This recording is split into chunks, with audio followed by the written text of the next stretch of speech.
Welcome to the Youth Knowledge Break, organized by the partnership between the European Commission and the Council of Europe in the field of youth. A series of online conversations about the role of evidence, research and knowledge in the youth field in Europe today. And welcome to this fifth knowledge break. This is the last in the series that we are managing to organize this year. We have had an exciting exploratory period where we started discussing and exploring the role, the state, the expectations of research, youth knowledge, and how it translates and supports youth work practice and youth policy. And we have shared with you a few short inspiration knowledge breaks where we wanted to highlight a little bit more specific aspects of youth research. And again, the steering group members of the Knowledge Forum have also shared their thoughts and reflections on it. So today we will be exploring how youth research is happening in the three countries, what good practice examples have been developed.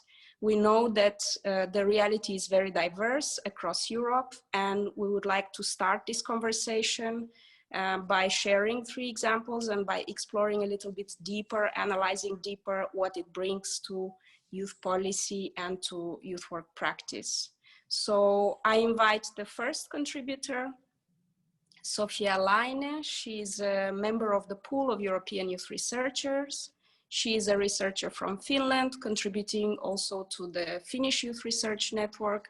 And she has also been supporting through different projects and engagements, the development and support of youth researchers, particularly in the South Mediterranean region. So Sofia, the floor is yours. Thank you, Tanya, very much for your kind presentation and invitation. And hello, everybody, dear Europe. This is very exciting and many thanks for this invitation to explain shortly what is Finnish Youth Research Society and Finnish Youth Research Network, and how we work closely with policymakers and practitioners in Finland. So the name Finnish Youth Research Network is a little bit tricky one, complicated name for an independent research institution working outside universities in Finland, established in 1999. It has been the biggest producer and publisher of data on young people in Finland. And we do intensive cooperation in multiple fields. We cooperate with universities, researchers working in universities and other academic research organizations in Finland and outside Finland, but also with state and municipalities and diverse of youth organizations and foundations, and a diversity of parties in youth work and youth policy. And the background for this research institution is the Finnish Youth Research Society that was established in 1987. So this organization has two pillars, and the researchers work in this Finnish Youth Research Network institution, and this institution operates under the auspices of the Finnish Youth Research Society. And the Finnish Youth Research Network produces multidisciplinary research data and knowledge on young people, as I will shortly tell more about. And the research director is Sinikka Aapola-Kari. And the society part, that's focusing on promoting multidisciplinary youth research in Finland and internationally. And we are members of this Federation of Finnish Learned Societies. where different research societies come together under one umbrella. And the chairperson is Professor of Youth Research, Päivi Honkatukia. And our operations from the last year, in a nutshell, the annual budget for this two-pillar organization was 1.85 million euros. We had 34 research projects, 40 employees, and in the Finnish Youth Research Society, we had 382 members. And whoever wants to join this society, also outside Finland, welcome. We take new members. And there were 14 new publications in the publication series under the Finnish Youth Research Network and 19 releases. As my dear colleague, Professor Howard Williamson has said, there is more youth researchers in Finland than in the rest of the Europe altogether. And maybe you can see it from these numbers. And going to the funding, and this is very close to the structural dialogue and the system we have built in Finland, as the Ministry of Education and Culture is a significant source of funding this two-pillar organization. So the general grant comes from the Ministry of Education and Culture as well. For the last 2 years. The grant for Center of Expertise has come also from the Ministry of Education and Culture. And the Center of Expertise stand for specific knowledge needs for the current youth political and youth knowledge issues, hot issues in Finland or more widely in Europe or globally. So the topics for the research for the Center of Expertise comes from the Ministry of Education and Culture. And then the external funding comes from many, many sources. We have Academy of Finland funded project, foundation funded projects, different organizations, municipalities ask us to study youth-related issues, and we form research projects from there. So we have diversity of activities in the institution. We do high-level scientific research, and research highly relevant for youth policy and practitioners in the youth field. As I said, multidisciplinary is very important for us. We are not all social scientists as I am. We have historians and people from humanities and many disciplinaries. And we use multi-method approach, both statistical and qualitative data. And we are very clear in our ethical, sustainable part of the research, and ethics are highly important in our work. I will show you the key research teams to give you a clue how wide is the perspective and spectrum where we study young people. So we do research from youth work and youth services for young people to childhood and youth transitions and family relations and generational relations. Also about education and working life research.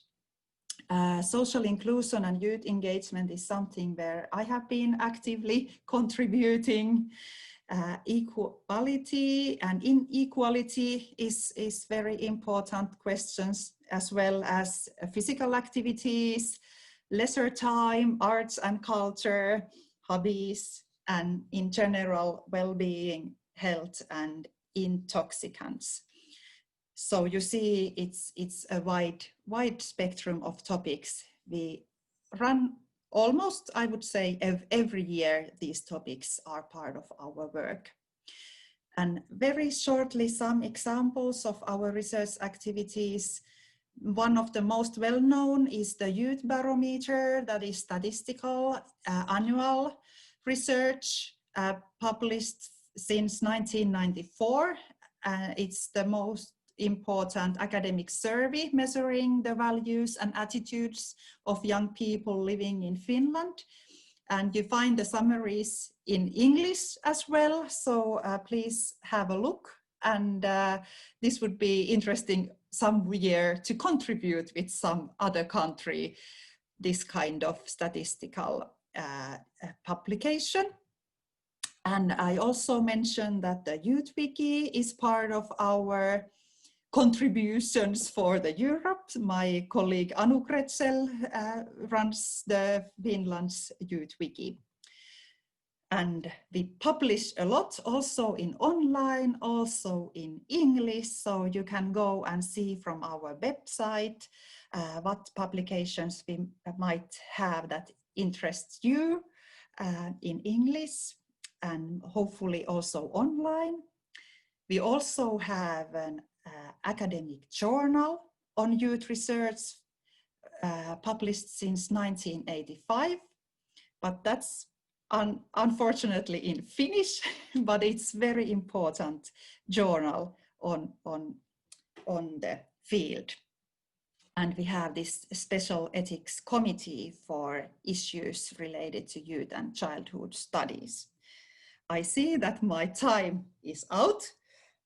I made some questions for the audience. If you feel these questions inspiring, feel free to answer in a chat or in a Facebook. And this was just something to open the question and discussion. Thank you very much. And feel free to contact me later on or my colleagues from the Finnish Youth Research Network. Thank you. Well, maybe from my side, I wanted to ask you to just briefly share with us how your research supports or gets translated or picked up into youth policy, for example. The ministry asks ad hoc statements and reports to diversity of questions, but also different ministries contact us straightly for certain acute issue they have on their table and they would like us to contribute from the youth research perspective. And as we are so much practice oriented, we always have some in conclusion, some very concrete recommendations for the policymakers. And the same goes also to the youth policy, and youth work field. We have close connections to the youth workers and the umbrella organization of youth work in different municipalities in Finland. So they also ask us to contribute to the youth work research and statements to help their everyday work in the youth work field through our research and our recommendations from our research. And we have regular meetings with the Ministry of Education and Culture. It has to do also with this annual budgeting and Center of Expertise work that we have very close and not every day, but almost like that connections there. I don't know if this helped any. Yes, it helped. Thank you. Thank you very much. Laimonas, I hand over to you to see if there is any question or if you want to pick up one of the questions or link up to Marika. Yes. Oh, Neringa just posted the question. Neringa is asking, I wanted to ask you if you include any indicators of inclusion of minority groups within youth policy and participation. Yes, we have done several research also on minority youth. Actually, I'm running one research project in the East Helsinki, that is the most multicultural area in entire Finland, and there we are focusing on the equality questions and especially how all the young people would find a hobby and leisure time activities supporting their sustainable well-being. So I'm actually one of those researchers myself who has been focusing on the minority youth and multicultural issues in highly multicultural areas in Finland. We are not that highly multicultural than many other corners of Europe, but that's the most where I'm working at the moment. I'm happy to share more about that research if you put me an email or something so I can tell you more. From this minority youth perspective, I can just very quickly add that the racism questions have been very difficult in Finland, and we have youth researchers, many of them focusing a lot to the questions of discrimination and racism and great PhDs from that topic as well. Thanks a lot. Now I wanted to share a screen to see a bit of a map where our participants are coming from today. So, and we can see that the map is getting bigger and more people are posting. So we can see we do have people from Portugal, from France, Luxembourg, Brussels, from Hungary, from Belarus, Lithuania, Turkey. And what I invite you to do that you may also add extra information. So not only telling the name and which country you're from, but also you can edit your post by clicking on the pencil and even add more information like what's your connection with research, or maybe you did some research recently. Thank you, Laine, for kicking off the more interactive part of the webinar. So we invite, I saw in the chat, some people were typing where they're from. Go to the map and let's keep it going. In the meantime, I invite Andreas Heinen to share with us the example of how youth research is happening in Luxembourg. What do they do interesting and how that is organized? And maybe that can be an inspiration for other countries. Andreas is a member of the pool of European youth researchers, and he's also the correspondent for Luxembourg to the European Knowledge Center for Youth Policy. So Andreas, the floor is yours. Thank you, Taina, and thank you for the introduction and invitation. I'm very glad to be here and to present some experiences from Luxembourg and the importance of knowledge for youth policy in Luxembourg. So based on my experiences in Luxembourg, I will just illustrate how evidence for youth policy is generated from youth research, and how youth research and youth policy work together, are interconnected in Luxembourg, and finally also some elements for successful transfer of knowledge into policy. We'll see we have some similarities to the situation in Finland, but I will first start with youth policy in Luxembourg. Who is in charge of policy in Luxembourg? What is youth policy based on, and what role does research and evidence play in youth policy in Luxembourg? So in Luxembourg, the Ministry of Education, Children and Youth is in charge of youth policy. Basically, it's the youth department within the ministry. Then we have in Luxembourg the youth law since 2008. It's the most important legal basis for youth policy. it defines the general objectives of youth policy, also target groups of youth policy, and some main approaches to youth policy in Luxembourg. I will just highlight these three you can see, which are here in this context important. The first is youth policy in Luxembourg is participatory, so the participation of young people and young people's representations are very important. They are defined by law. Then the transversal, the cross-sectional youth policy in Luxembourg, and the third one is the evidence base of youth policy. So the evidence base plays a very important role in youth policy. The youth report is one example for this. It is also defined by law to prepare a report on the situation of young people every 5 years. Yes, and this shows the importance of evidence-based for youth policy. This is not new. Also, the approaches are not new.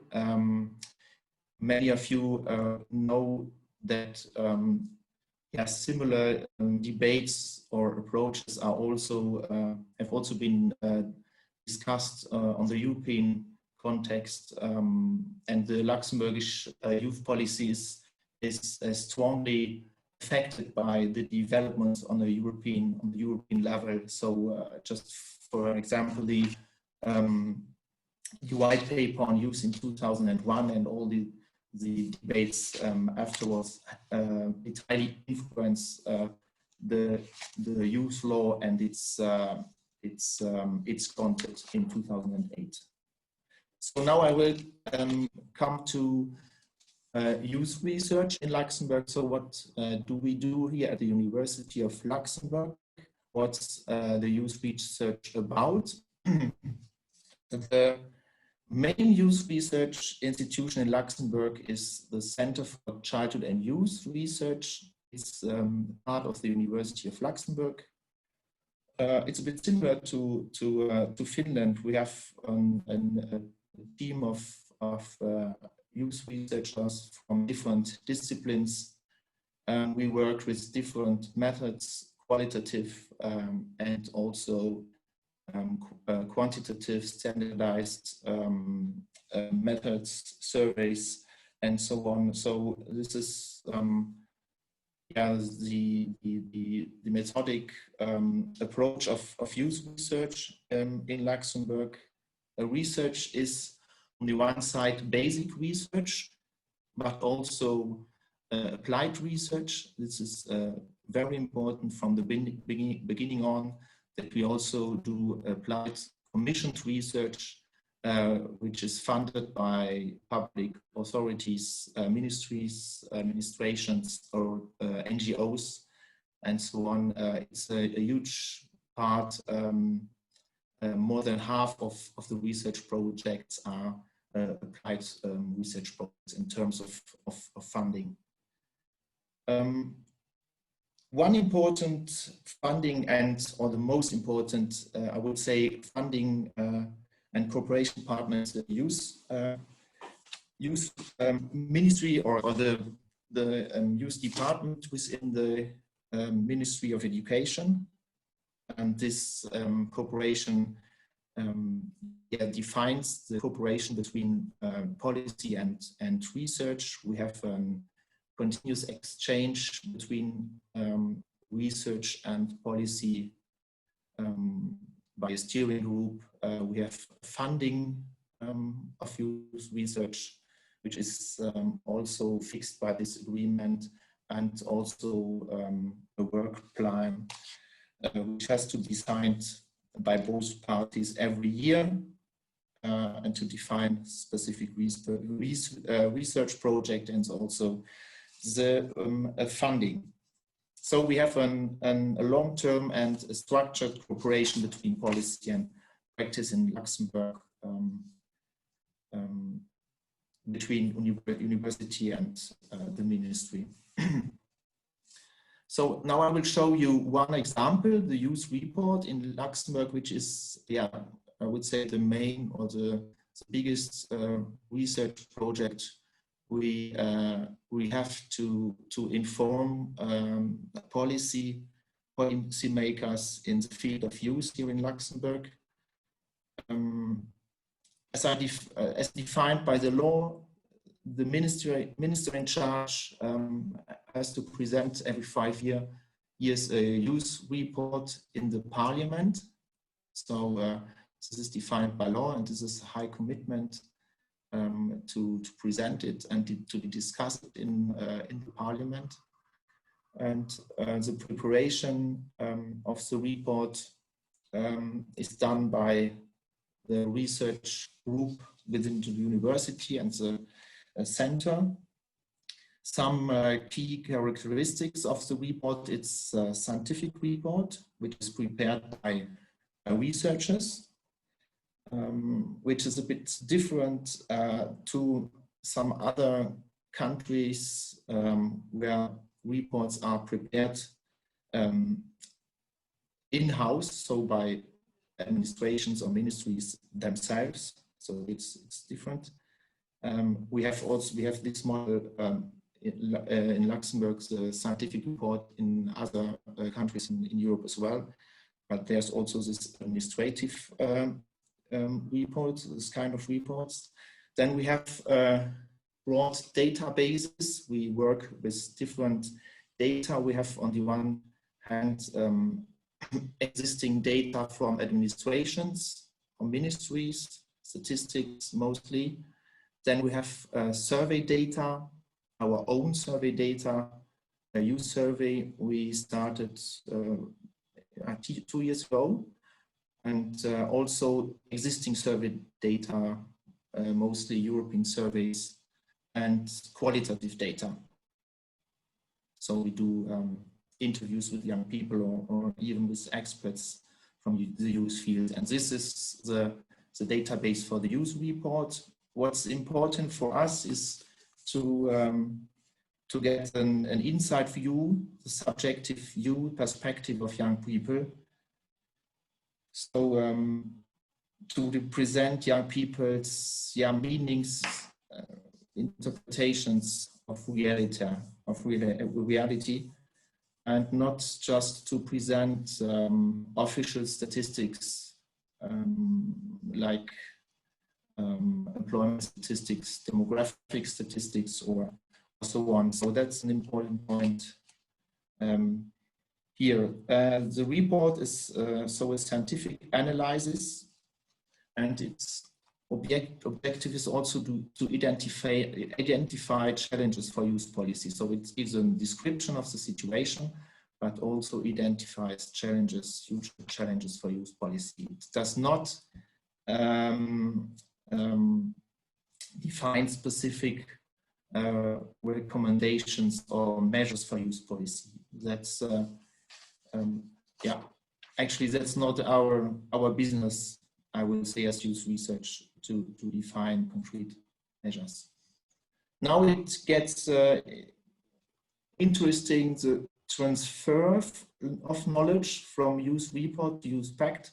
We have in Luxembourg a youth pact, which is also foreseen or defined by the youth law. It's an action plan which includes the main action fields of youth policy for the coming period, and the youth report is an important databasis for this youth pact. But you see, we have it's a process. We have different phases from the youth report to the youth pact. After presentation of the report in the parliament and some public presentations, the ministry in charge of youth policy, the youth department, drafts first youth pact with first ideas and fields issues. And then we have these consultations with stakeholders, policy and youth representatives, which is a crucial moment because here we have this participative moment where youth representatives, for instance, the youth parliament is involved and consulted, but also other departments, the interdepartmental committee youth, where other representatives from other ministries are involved, just to give these two examples. And then the next step, we have the publication of the Youth Pact.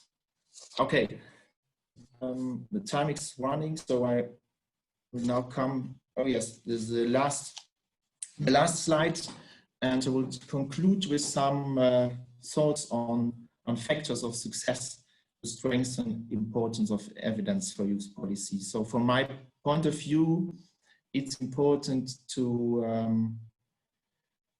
think on a long-term perspective, and to build up a long-term cooperation and dialogue between youth research and youth policy, so that we have a trustful collaboration and a mutual commitment.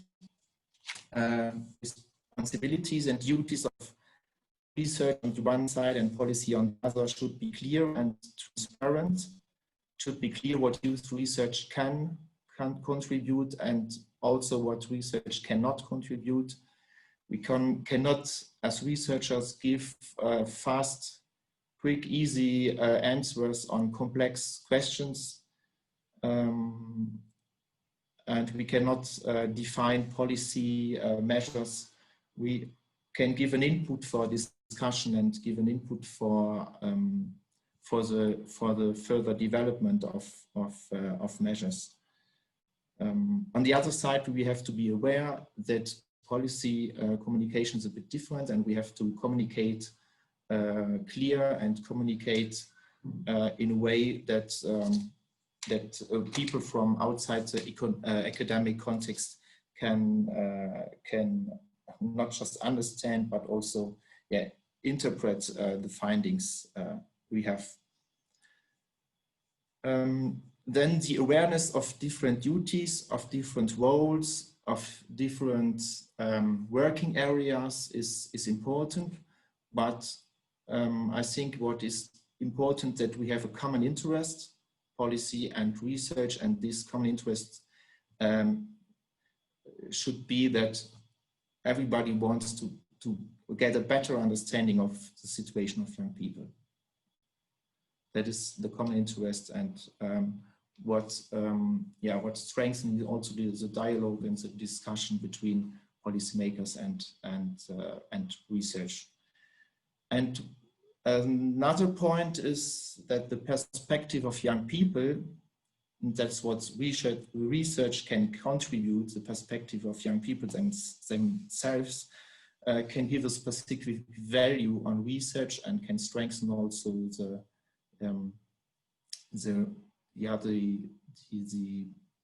power of policy. And last but not least, legitimation. Youth research is important because it legitimates policy, but it also gives youth policy more power and impact within the policy field. That's an important point as well, I think, because sometimes youth policy within the discussion with other ministries has to get empowered to fight, to bring forward the youth policy and the issues which are important for young people. Okay, that's it so far from my side. I hope you enjoy it. Sorry for the technical issues at the beginning. And now I would invite you to ask questions or leave comments. Thank you. Thank you, Andreas. So I can see in the Q&A, you probably can also see it, there is a question from Elena Ignatovic. Andreas, is there any research organization involved in setting a relevant research agenda at the national level in Luxembourg? Actually, there's no institution or organization which sets up a research agenda. The research agenda, we have a research agenda which comes from the university. There we have an agenda for the basic research. And then we have on the other side the Ministry of Education with the Department of Youth, which also defines an agenda, but it's not, I would say, a general agenda for the youth or research in general for Luxembourg. It's really an agenda which only affects the our research group within the university. I was thinking when I was listening to the two presentations until now, Sofia talked more about the structure, a whole network and how it interacts. And Andreas shared with us one example of one report that is central to setting the policy framework for young people and how the knowledge gathering really goes in consultation with the different stakeholders until it reaches the proposal of a youth pact. So I think it's interesting already to see a few differences. We also see that in Finland, maybe the network and the society are more proactive in a way, or they can be more proactive because they are more organized among themselves in a way.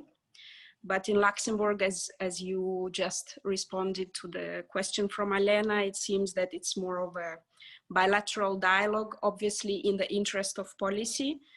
Still, it's a question maybe that you can bring it to colleagues in Luxembourg and see where or how this research agenda can be made more dynamic in the future.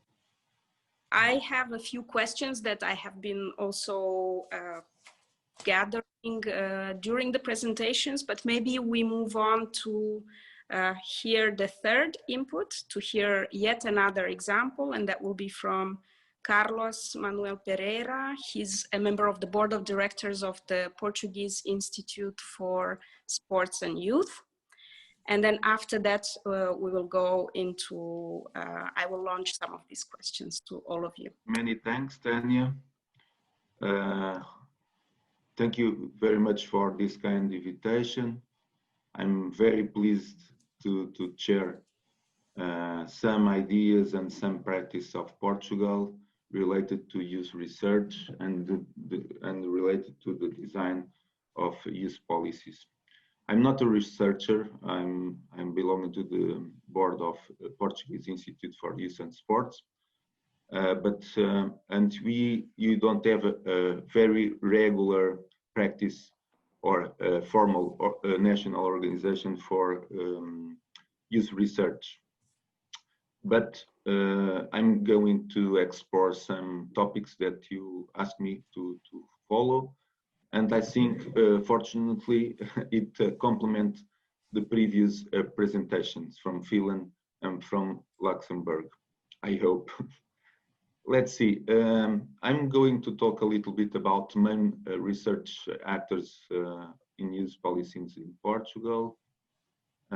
Also talking about the mission of youth of EPDJ, that is the Portuguese Institute for Sports and Youth in youth sector, and how you use youth research in designing, implementation, and evaluation of public youth policies. And finally, a project that we are working on in this moment of open government and knowledge project in the youth sector in Portugal. So, talking about the main actors, we have the Public Youth Authority, as I told you, Portuguese Institute for Sports and Youth, universities and research centers or units. We have one main actor, that is the Permanent Youth Observatory from the Institute of Social Sciences from the University of Lisbon, but also a very active social research and studies center of University Institute of Lisbon, and some good practice also and very dynamic project in our human motricity faculty, as youth research, that is a social adventure program that mainly study issues related to health and youth. Finally, the civil society and youth organizations that participate a lot and also produce some knowledge, not scientific, but some knowledge related to youth policies. The National Youth Council, the National Federations of Youth Associations, Inducar Network, and other associative platforms. Our mission is to promote support in collaboration with public and private institutions, the realization of sectoral and intersectoral studies and research work in the areas of sport and youth, and promote, create, and develop integrated information systems. So we are not a research center, but we try to cooperate with all these entities that I told you and that I showed you. I'm going to underline some past and current youth research actions promoted by the Portuguese Institute. First of all, the Youth White Paper in 2013, then related to the creation of a professional profile of youth work. Also, we make a lot of research to do that. And finally, our first National Youth Plan, 2018-2021. And for the future, we mainly have the revision of the National Youth Plan, the project of Youth Open Data Portal, and try to create finally not a formal but a non-formal youth research ecosystem. Related to the white paper, I'm going to pass a little bit fast, not to boring you, but we create and manage a online platform and organize 5 regional seminars in non-formal education methods and a national seminar. We also conduct a structured dialogue process and coordinated with the structured dialogue process with the National Youth Council, the National Federation of Youth Organizations, and also with the municipal councils and other associative youth movements. And also we support all the scientific issues with the youth or permanent youth observatory that I've already exposed. And finally, we organized a national announcement with cooperation with all the youth field main stakeholders. And also with the participation with other ministries besides the education ministry, that is the one that coordinates the youth policies. Only to underline the chronology, this process lasts for 1.5 years, more or less, starting on an online platform and finishing in the public presentation. Only to give you the idea of the workshops that and the seminars that we organize in all 5 regional areas of Portugal, each one with focused on a specific issue. In Lisbon, for example, social inclusion, fight and barriers against equal opportunities and voluntary service. In North, mobility, employment and entrepreneurship, and education and training. In the Central region, health, road, prevention and environment. Algarve, youth organizations, participation, and young Portuguese in the world. You see most of the topics are related to the European Youth Strategy, if you can notice. And related to the youth work process, we also organize methods to involve different stakeholders. We organize a group of effective members, mainly from public administration, to be sure that all the formal constraints are taken in consideration in this work, and then a permanent group of advisory members composed mainly by the main youth organizations in Portugal, the National Youth Council, the National Federation of Youth Organizations, also from the universities and research centers, and finally one of advisory members that participate not in all meetings and occasions, but in the very specific moments, composed by researchers and youth workers, experts. This is also the chronology of this process. It lasts almost 1 hour and a half again. Finally, to show you and underline the process to create the National Youth Plan. It started in 2007 with an online survey. We get around 4,000 responses. We see in the chart the distribution by region. We also hold a national forum where participate 50 young people with different backgrounds from different regions of Portugal, with different economic situation, and so on and so forth.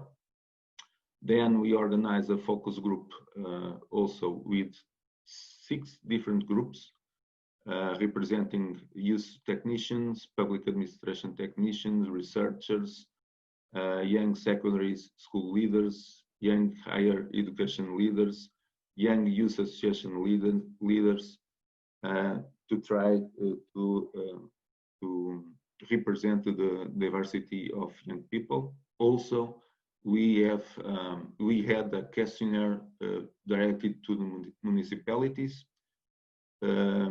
only to ask about our perspectives for the national priorities related to a national youth program or plan. And you see the graph of the responses. And finally, we organized and made also more concrete questionnaire to the municipalities related to the action of municipalities related to youth policies. We have 38 municipalities, 308 municipalities, and we achieved a good text of response, as you see. And the main topics of or dimensions of that survey was related to the municipal intervention and structures, methods and characteristics of interventions. And we see also the timeline of this project. And here we have a graph of the whole instruments that you use to create the National Youth Plan. And finally, just to give you an idea of that project of Youth Open Data, and I finalized with that, we try to put it only in one place, kind of hub of information, data from youth policy library, youth policy reviews, youth reports, youth organizations and structures, academic youth journals, international, national, local youth policy database, youth research centers, youth research networks, and finally, an open data of raw data related to youth and youth reports. And I think that's all. Thank you very much for your attention. That was interesting to see what are the developments so far in Portugal. So inviting also people to post your questions to the panelists, to Carlos or to Andreas or Sofia. Thank you also, Carlos, for this very detailed relaying of how structured the research in Portugal is, and how also it was interesting that you have shared two examples that showed the importance of time in getting good quality evidence. So you've mentioned two examples that lasted for 1.5 years, but that included very thorough engagement, starting with the young people and moving on to getting more qualitative, using more qualitative methods. I had two questions to the panelists. One was, how do you keep the balance between qualitative and quantitative research? And the other question was, we are now, this year is very special, and we are all limited in our contacts and outreach, and especially this is challenging for researchers. So how do you deal with this these days? How is youth research being organized these days? We ourselves have launched a few inquiries of how the situation has been impacting young people, but also youth sector at national level, and what have been the responses. Still, we are starting to hear from researchers in different countries that they are getting the same questions from many different sources. So it would be very interesting to hear your perspectives on this. Thank you, Tanya. So with these days, you mean the pandemic time, especially? Yes, just to make sure I'm answering. Yeah, actually, I'm commenting this Thursday. It's the National Board of Youth. They are publishing very new results of the young people's well-being, how stressful they feel and how they mentally cope with this. We call it new normal as this COVID-19 life. It's not anymore the first weeks of the crisis, but settling to this new normal.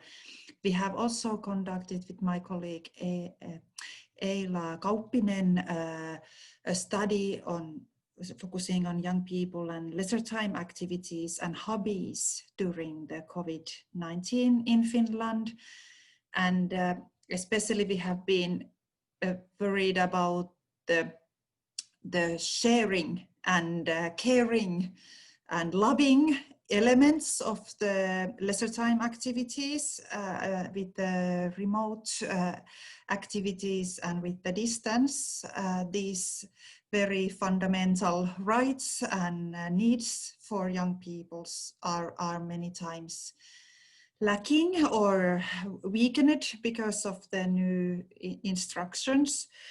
Luckily in Finland we have been very happy with our policy and our health system that we have not had that many infections than in many other countries in Europe. And in Finnish Youth Research Network we have just started a new research project on the COVID-19 young people and youth work and other forms of support that should be working for the young people, but we are studying how is the new normal organized in different sectors, helping and educating young people. Thank you. Thank you, Sofia. So Andreas, how is research, how has research continued or happened in these times of lockdown, or where researchers actually have difficulties reaching out the young people? Well, it's quite challenging for us as well as researchers, because we're just finishing planned to finish it end 2020, so end of this year.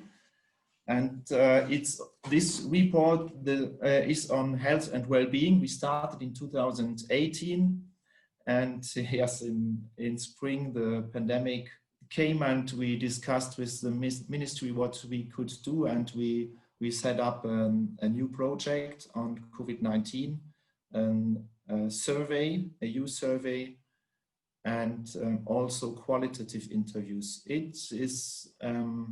It was challenging, but it worked quite well. So we did interviews online, so also qualitative interviews. It was a really new experience to do it not in person, the qualitative interviews, but it worked very well, and we have a huge data set from the survey, but also from the qualitative interviews. And we are now trying to integrate these new results into the youth report. It's of high interest for us, for research, but also for policy, how young people cope with the situation, what are the short-term impacts. We see that a lot of young people are struggling. Isolation is social isolation is one problem, but also how do they find other ways of communicating? How do they use it? But also on the long term, unemployment, social inequalities, all these questions we will address with this edition and of the youth report. So that is challenging, but also interesting for us as researchers to find new methods and to change this research focus from the general perspective on health and well-being, what was the objective of the youth report, to now to a more specific focus on COVID-19. In Luxembourg, the situation is generally, I would say not that bad how it is perceived from the outside. I would say where we are testing a lot, and so the numbers are increasing. Thank you. So, Carlos, you are representing a little bit the side of policymakers. You are kind of in between, needing to develop something fast, but also trying to keep this balance of keeping the young people on board and their opinions. How has this been reflected in the Portuguese context? Thank you, Tanya. That's right. We most of the time we try to complement the methods, and at the same time we make a survey. We try to organize presential and qualitative participation of young people in all our tools, young tools that we create. But nowadays, the challenge is obviously to maintain that method. And for example, October 24, we are going to organize an event related to the 75 years of United Nations creation, focused on the rights of the young people, obviously. And we try to arrange a kind of a hybrid event where young people will be able to participate, more or less 20 in presence, and other young people from all over the country will participate by Zoom or something like that. And with the goal, with the aim of provide the opportunity to get some qualitative data in the whole process that we arrange, and to complement regular surveys that we do. I'm not sure if in universities and if in research centers they have different perspectives, but I think will be similar because we are not now starting having kind of hybrid lessons on universities.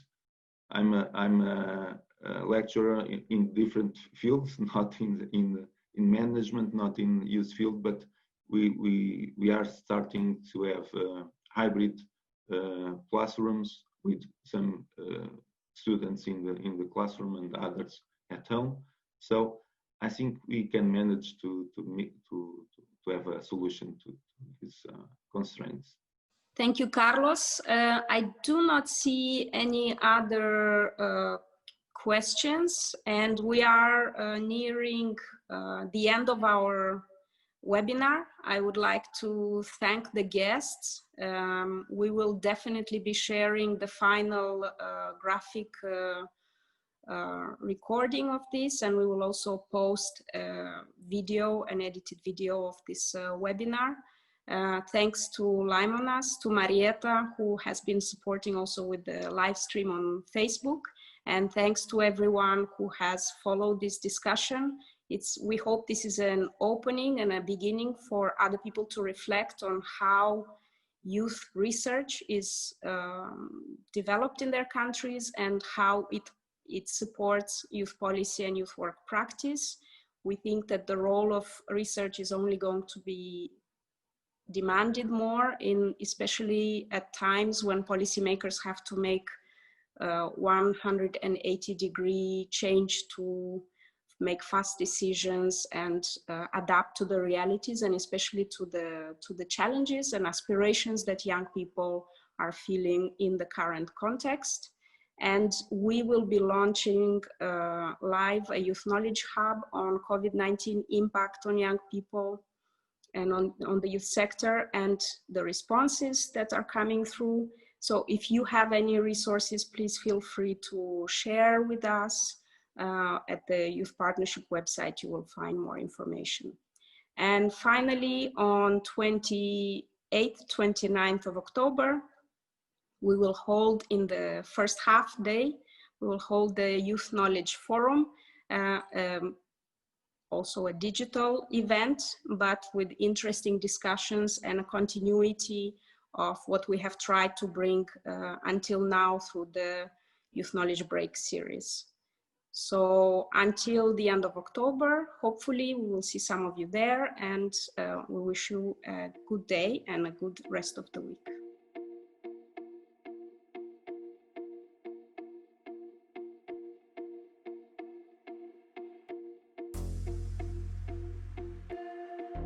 We hope this Knowledge Break session helped you learn more about the role of knowledge in supporting youth policy making and youth work practice in Europe.